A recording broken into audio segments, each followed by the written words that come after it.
میرے پیارے بھائیوں، یہ جو مجلسیں ہو رہی ہیں الحمدللہ، یہ مجلسیں جو ہے یہ ہم سب کے لیے ایک دعوت ہے، پروگرام نہیں ہے۔ یہ ہم کو ایک دعوت کس چیز کی ہے؟ یہ دعوت اپنی ذمہ داریوں کے سنبھالنے کی ہے کہ اپنی ذمہ داری سنبھالو، کیونکہ زندگی ہماری جو ہے وہ ذمہ داری کی زندگی ہے۔ آدمی کو اللہ تعالیٰ اس کی عمر کے بارے میں پوچھیں گے کہ عمر کہاں کھپائی، جوانی کہاں کھپائی۔ تو زندگیاں جو ہے وہ ذمہ داری کی زندگی ہے۔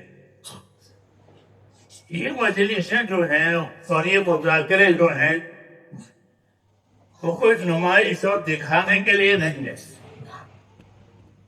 بلکہ یہ ایک طرح سے دعوت ہے کہ ہم کو دعوت دی جا رہی ہے اور ہم کو آگاہ کیا جا رہا ہے اپنی ذمہ داری سے۔ علماء نے لکھا ہے کہ ہر آدمی کی اولاد اس کے پاس اللہ کی امانت ہے۔ ہر آدمی کی اولاد اس کے پاس اللہ کی امانت، یوں ہر آدمی اپنے اولاد کو اللہ کی نعمت سمجھتا ہے اور مانتا ہے کہ میرا اولاد نہیں ہے، میرے اولاد کو سمجھتا ہوں، بیٹیاں نہیں، بیٹے نہیں ہے، بیٹے کا اولاد کا۔ یہ مزاج ہے، یہ مزاج ہے کہ ہر آدمی اپنے لیے اولاد رکھتا ہے۔ وہ تو ٹھیک ہے، تقاضا ہے طبیعت کا کہ میرا گھر کھلا رہے۔ یہ تو دنیاوی بات ہوئی۔ اصل بات یہ ہے کہ اللہ تعالیٰ ہر بندے کو اپنی عبادت کے لیے پیدا کرتا ہے۔ ہمارے گھر میں جو بچہ پیدا ہوگا وہ عبادت کے لیے پیدا ہوا ہے۔ اس کو لوگ بھول جاتے ہیں کہ میرے گھر میں جو لڑکا پیدا ہوا یا جو لڑکی پیدا ہوئی اس کو اللہ نے اپنی عبادت کے لیے پیدا کیا تھا۔ یہ پہلا سبق، وَمَا خَلَقْتُ الْجِنَّ وَالْإِنسَ إِلَّا لِيَعْبُدُونِ، میں نے جناتوں کو، انسانوں کو صرف میری عبادت کے لیے پیدا کیا۔ جنات پہلے آباد تھے، اب بھی آباد ہے، ان کو بھی عبادت کے لیے پیدا کیا ہے۔ ان میں مومن بھی ہے، غیر مومن بھی ہے، جیسے ہمارے اندر ہے مومن اور غیر مومن۔ تو اللہ نے جناتوں کو اور انسانوں کو یہ ذمہ داری دی ہے کہ وہ دنیا میں اللہ کی عبادت کریں، ان کو عبادت کے لیے پیدا کیا۔ اس لیے ہر بچہ جو پیدا ہوتا ہے وہ اللہ کی عبادت کے لیے پیدا ہوتا ہے۔ لوگ اس کو نعمت سمجھتے ہیں، وہ تو ٹھیک ہے، لیکن یہ پیدا ہوا ہے عبادت کے لیے۔ اس لیے اس کے کانوں میں اذان اقامت کہی جاتی ہے کہ دنیا میں اگر سب سے پہلے وہ اللہ کی بڑائی سنیں، اللہ اکبر، اللہ بہت بڑا ہے، یہ آواز ان کے کانوں میں ڈالو، اس کو خبر نہیں ہے کہ مجھے کیا کہا جا رہا ہے۔ یہ کوئی بات نہیں، اس کو خبر ہو نہ ہو، مگر یہ چیز اس میں ڈالو کہ یہ اس کے اندر اثر کرے گی۔ اس طرح دوائیں بے ہوش ہونے کے آدمی بے ہوش ہو گیا، گر گیا، تو اس کو دوائیں دی جاتی ہیں، یہ اندر جا کے اثر کرے گی۔ ایسے یہ کلمات کہ یہ اندر جا کر کے اثر کرے۔ تو یہیں سے دل شروع ہو گیا کہ جب تمہارے ہاتھ لڑکا پیدا ہو، بیٹا پیدا ہو، بیٹی پیدا ہو، تو یہ تو اس کے کانوں میں اذان اور اقامت کرو، تاکہ اس کے کانوں میں سب سے پہلے اللہ کی بڑائی اور اللہ کی وحدانیت اور یہ کہ وہی عبادت کے لائق ہے اور کوئی عبادت کا لائق نہیں ہے، یہ مضمون اس کے کانوں کے راستے سے اس کے دلوں میں جائے، ایک مسنون طریقہ ہے جی۔ ہاں، کیونکہ یہ عبادت کے لیے پیدا ہوا ہے جی۔ ہاں، حضور صلی اللہ علیہ وسلم فرماتے ہیں ہر بچہ اسلام کی فطرت پر پیدا ہوتا ہے، اس کے ماں باپ اس کو بناتے ہیں، یہودی بناتے ہیں، نصرانی بناتے ہیں، مجوسی بناتے ہیں، اس کے ماں باپ اس کو لے جاتے ہیں۔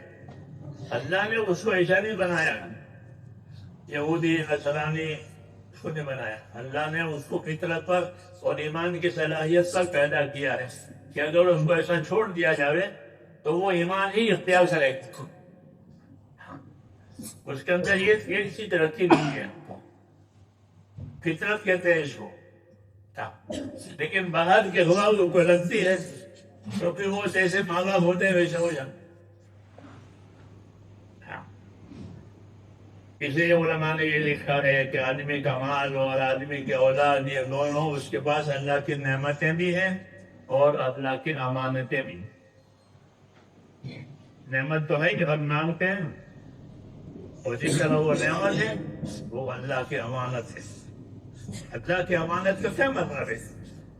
کہ اللہ کی امانت ہونے کا مطلب یہ ہے کہ اللہ نے اس کو حقوق ادا کرنے کے لیے پیدا کیا ہے۔ اس کے لیے ہاں حقوق ادا کرنے کے لیے پیدا کیا کہ دنیا کو اللہ نے دارالحقوق بتایا ہے کہ یہاں حقوق واجب ہوں گے،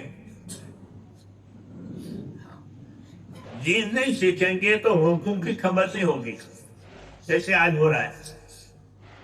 یہ نہیں جانتے کہ مجھ پر کیا حق ہے، میرا کیا حق ہے، اس کی لڑائی ہے، اور مجھ پر کیا حق ہے اس کی خبر نہیں ہے۔ کیوں کہ دین نہیں سیکھا ہے، اسے لڑتے ہیں ہم۔ اس لیے میرے بھائیوں سب سے پہلی ذمہ داری ہماری یہی ہے کہ ہم اپنی ذات سے اپنے آپ کو دیندار بنائیں، اپنے بچوں کو بھی دیندار بنائیں، اپنے ماحول کو بھی دیندار بنائیں۔ یہ ذمہ داری ہے۔ یا ایھا الذین آمنوا قوا انفسکم واہلیکم نارا، اے ایمان والو اپنے آپ کو اپنے اہل و عیال کو دوزخ سے بچاؤ۔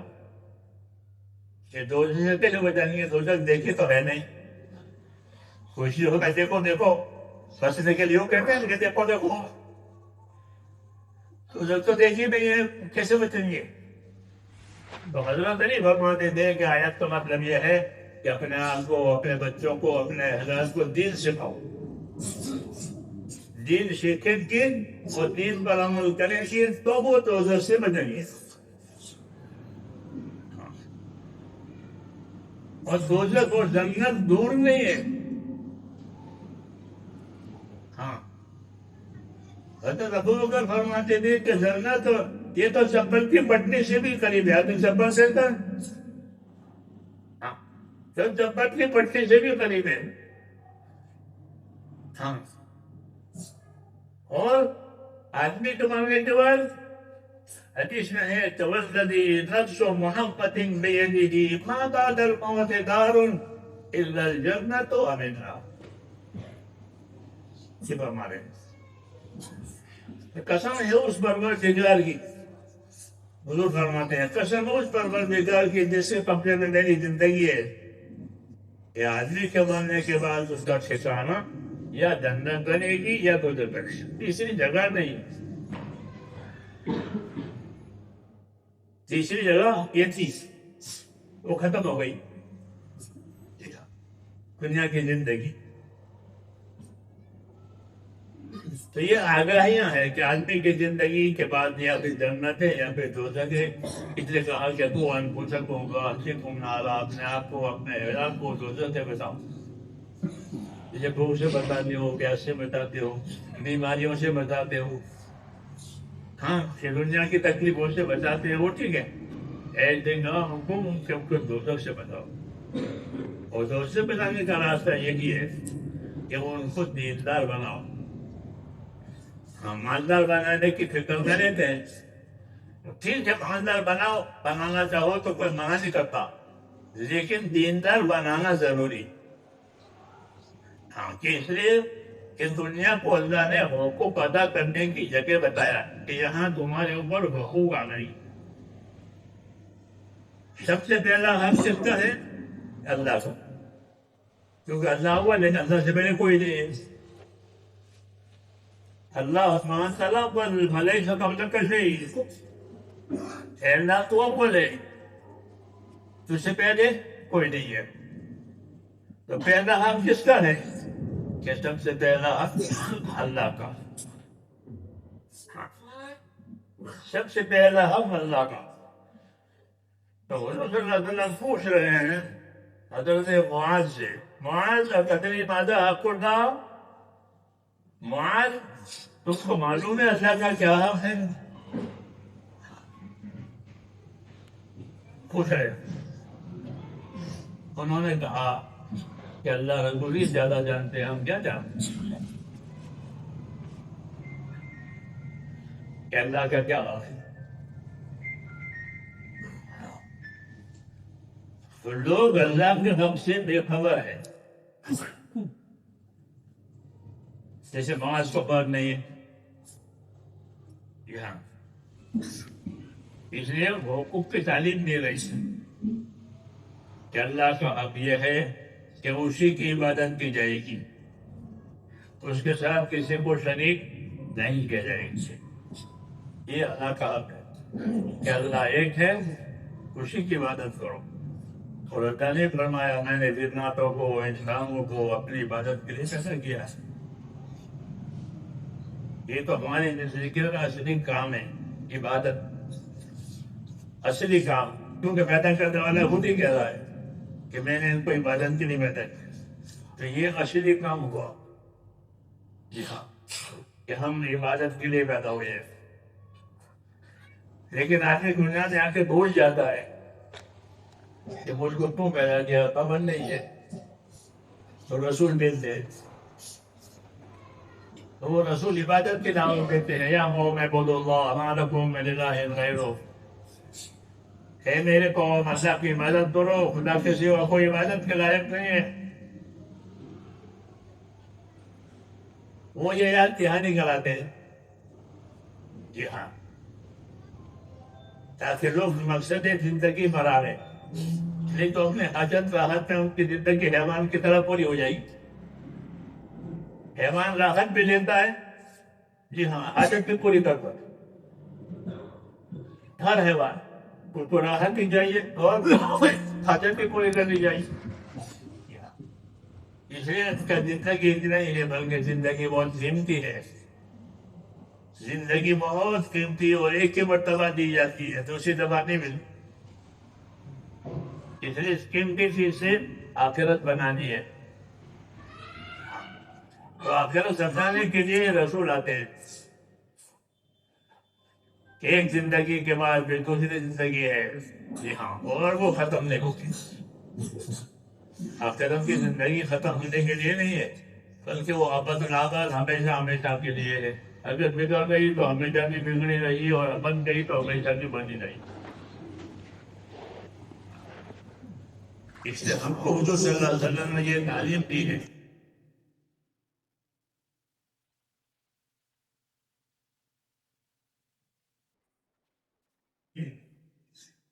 کہ اپنا دین بھی بناؤ, اپنی دنیا بھی بناؤ, اپنی آخرت بھی بناؤ.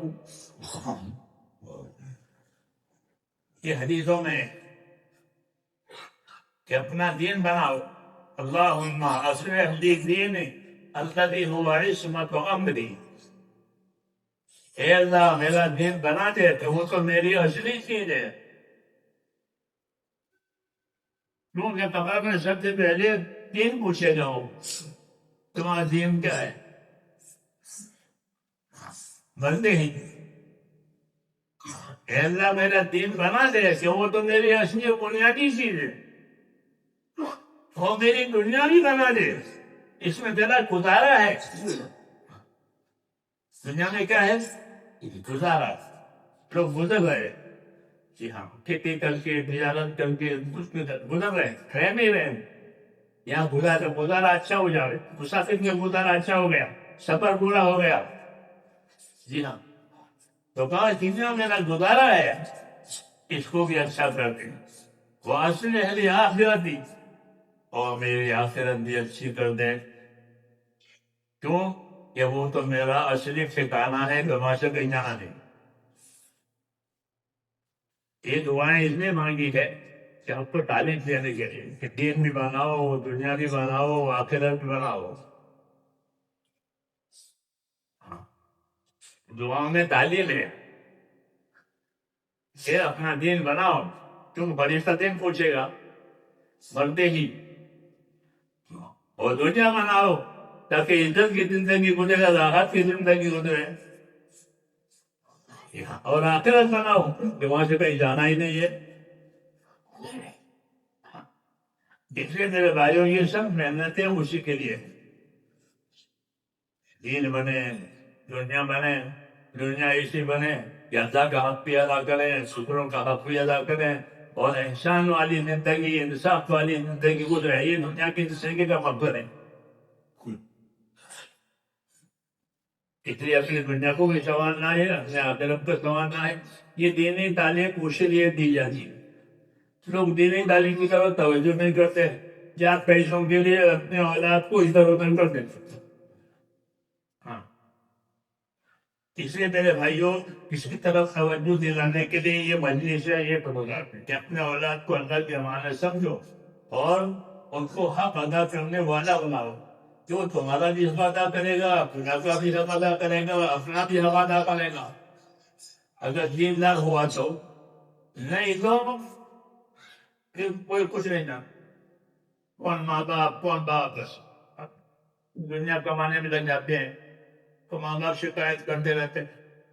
جی ہاں، اس لیے میرے بھائیوں اپنی اولاد کو اللہ کی امانت سمجھنا، اپنے مال کو بھی اللہ کی امانت سمجھنا، اللہ کی امانت سمجھنا. اور یہ اس لیے دی ہے تاکہ اس کے ذریعے سے جس طرح راحت لیتے ہیں، ضرورت پوری کرتے ہیں، اس طرح اس سے حقوق بھی ادا ہو جائے. اس کے لیے اس لیے اپنے بچوں کو امانت سمجھیں اور اس کو تعلیم دیں. مولانا محمد یوسف صاحب رحمۃ اللہ علیہ ہمارے یہاں تبلیغ مرکز تھے. وہ لوگوں سے کہتے تھے کہ مدرسے میں پیسے بھی دو اور بچے بھی دو. مدرسوں کو روپیہ بھی دو اور بچے بھی دو. تمہارے روپیے سے تمہارے بچے پائیں گے اور ووٹ کرتے رہتے. مدرسے والے تھوڑے مالدار ہو جائیں گے تمہارے روپیوں سے.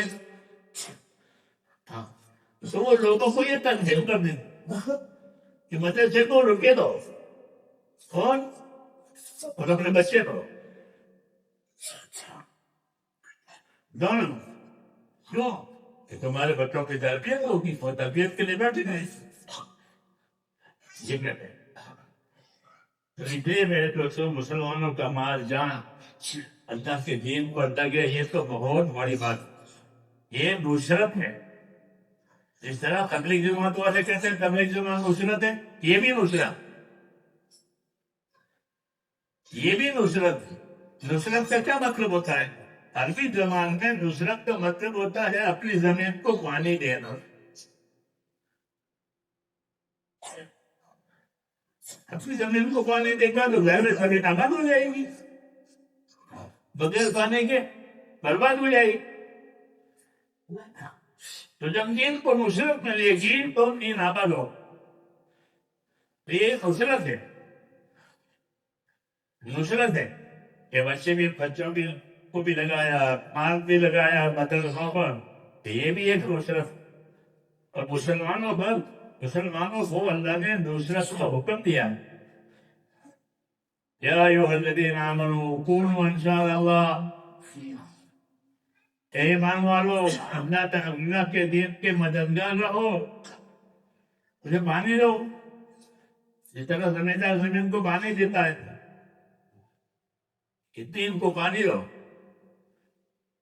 تو پانی دینے کا یہ مطلب ہے کہ مال بھی دو، سیکھو، سکھاؤ، اپنے اولاد کو اس میں لگاؤ. کیونکہ دین کو اللہ نے ہمارے اوپر امانت کے طور پر رکھا ہے. ہم کو اللہ نے قرآن کا وارث بنایا ہے. قرآن کریم حضور صلی اللہ علیہ وسلم نے ہمارے اوپر چھوڑا ہے اور ہم قرآن کے وارث ہیں. اس طرح اولاد کے مال ماں باپ کے مالدار کے وارث ہوتے ہیں, ہم قرآن کے وارث ہیں. تو قرآن کو ہمارے اوپر چھوڑا گیا یعنی دینی تعلیم کو. اس لیے اس کی طرف توجہ کریں, سیکھیں, سکھائیں, پڑھیں, پڑھائیں.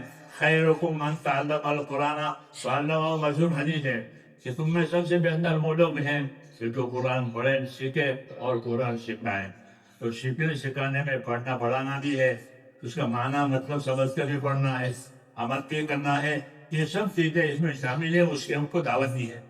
تو یہ اسی چیز کو زندہ کرنے کے لیے ہے. اس لیے میرے بھائیوں اس کا اہتمام کریں کہ اپنے اولاد کو جاہل نہ چھوڑیں. اولاد جاہل تبھی تو وہ سب سے پہلے ماں باپ کا حق برباد کرے گی. اپنا تو کرے گی, ماں باپ کا بھی کرے, کہ وہ بھول جائے کہ کون ماں باپ مرنے کے بعد. اور اگر ولد صالح ہے, نیک لوگ بنے تھے, تو وہ اپنے ماں باپ کے لیے دعا کرتا ہے. صدقہ جاریہ میں یہ ہے کہ ولدن صالحا یدعو لہ, کہ اپنے پیچھے نیک بچے چھوڑے ہیں جو ماں باپ کے لیے روزانہ دعا کرتے ہیں. اللہ نے دعا بھی سکھائی ہے کہ ماں باپ کے لیے دعا کرو, رب ارحمہما کما ربیانی صغیرا.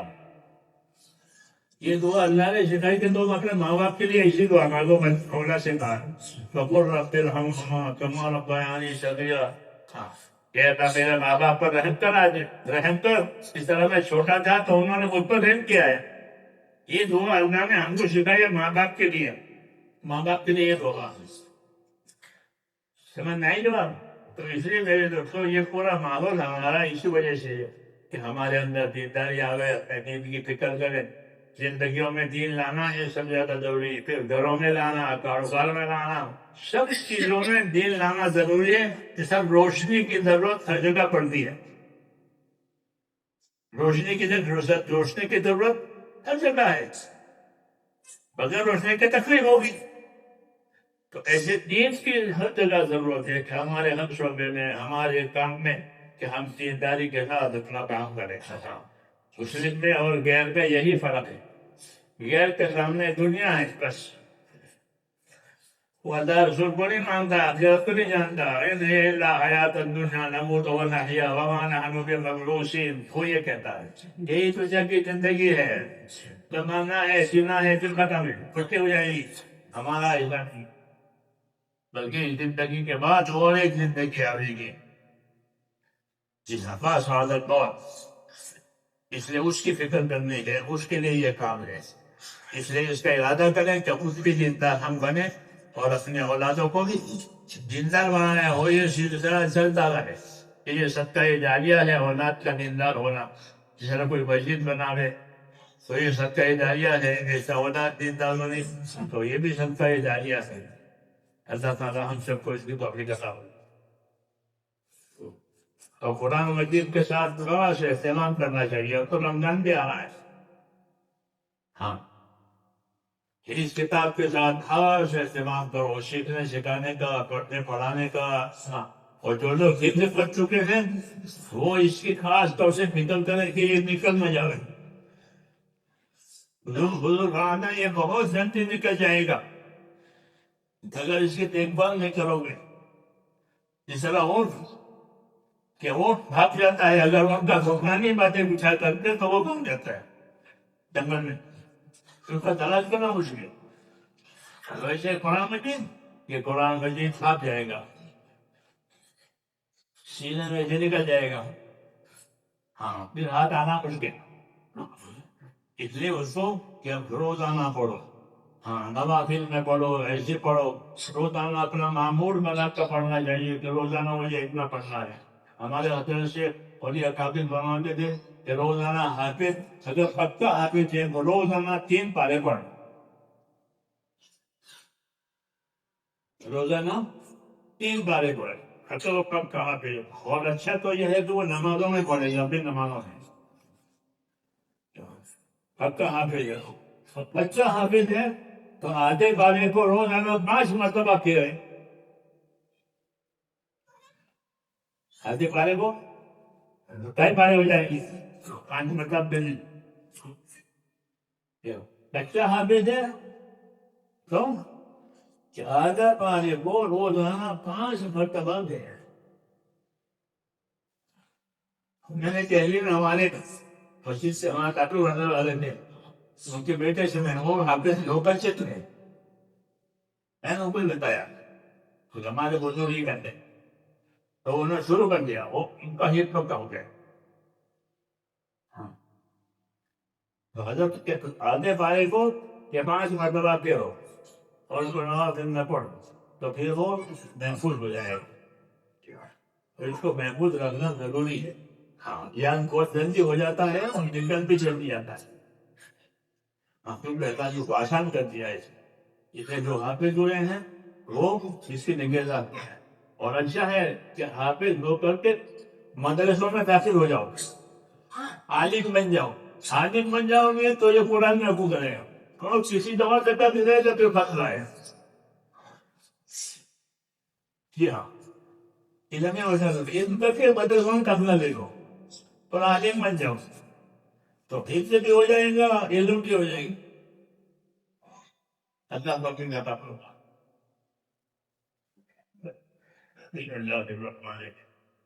آگے رمضان بھی آ رہا ہے, اس کا بھی اہتمام کرے, اللہ سے مانگے. جی ہاں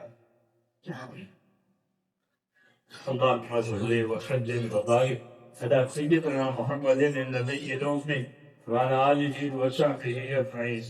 اللهم اجعلنا نبينا محمد صلى الله عليه وسلم بما هو أهله والدين الأنبياء كلهم خيرا وسلام على المرسلين والحمد لله رب العالمين. اللهم صل على سيدنا محمد وعلى آل سيدنا محمد كما صليت على إبراهيم وعلى آل إبراهيم إنك حميد مجيد. اللهم بارك على سيدنا محمد وعلى آل سيدنا محمد كما باركت على إبراهيم وعلى آل إبراهيم إنك حميد مجيد. ربنا إننا آمنا فاغفر لنا ذنوبنا وقنا عذاب النار. ربنا إننا آمنا فاغفر لنا ذنوبنا وقنا عذاب النار. اللهم إن قلوبنا ونواسينا وجوارحنا بيدك لم تملكنا منها شيئا فإذا فعلت ذلك بنا فكن أنت ولينا واهدنا إلى سواء السبيل. اللهم كن أنت ولينا واهدنا إلى سواء السبيل. اللهم كن أنت ولينا واهدنا إلى سواء السبيل. اللهم احفظنا المسلمين من كل بلاء الدنيا وعذاب الآخرة. اللهم احفظنا المسلمين من كل بلاء الدنيا وعذاب الآخرة. اللهم وفقنا لما تحب وترضى وجعل آخرتنا خيرا من الأولى. اے اللہ ہماری پوری امت کی مغفرت فرما. پوری امت پر سے اپنے ناراضگی کو اٹھا لے اور امت موجبات مغفرت اور موجبات رحمت امت میں قائم فرما. اے اللہ امت میں موجبات مغفرت موجبات رحمت امت میں قائم فرما. ہر خیر سے پانا مال فرما. ہر شر سے, ہر فتنے سے, ہر بیماری سے, ہر بلا سے ہماری اور پوری امت کی پوری حفاظت فرما. جس کام کے لیے اس امت کو پیدا کیا ہے اے اللہ اس کام کی طرف پوری امت کو توجہ فرما. امت کی صلاحیتوں کو دین پر لگا دے. اے اللہ امت کی صلاحیتوں کو دین پر لگا دے. امت کی صلاحیتوں کو برباد ہونے سے بچا دے. امت کے مالوں کی, جانوں کی, ابرو کی, ایمان کی اس ملک پہ خصوصاً اور سارے عالم میں پوری حفاظت فرما. ربنا آتنا فی الدنیا حسنہ وفی الآخرۃ حسنہ وقنا عذاب النار.